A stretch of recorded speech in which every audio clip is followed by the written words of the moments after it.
A new study ties genetics as a risk factor for becoming addicted to opioids.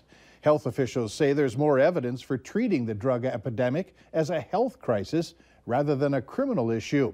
Government money is trying to aid recovery efforts across the Red River Valley. Valley News Team's Ryan Laughlin has why business leaders are now being asked to help the issue.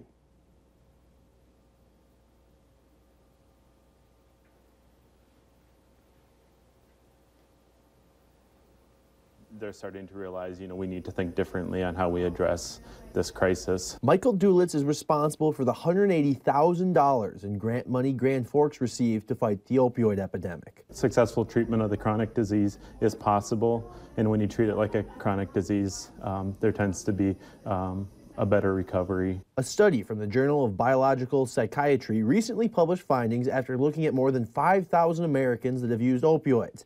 It found that there was one chromosome that could be having a greater effect on addiction. Now, health officials in the Valley hope this helps erase some of the stigma surrounding opioid abuse. That's something that we are battling all the time. How do we remove that stigma so that people feel free to walk in the doors and get help? Christy Ulrich runs Face It Together in Fargo, a peer-to-peer recovery effort. So all of our coaches here in our office are in recovery themselves, anywhere ranging from 2 years to 30 years. Tomorrow, she's making a trip to Grand Forks to give a presentation to local business owners. 70% of those that are struggling with addiction are working people. And so we want to be able to get into the workplace and create a healthy, create some culture change within that workplace.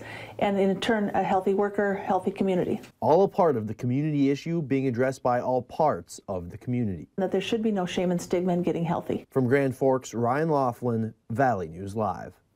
If you want to see how that $180,000 is making a difference in Grand Forks, we've attached the Health Department's progress report on our website. Just click on this story on valleynewslive.com.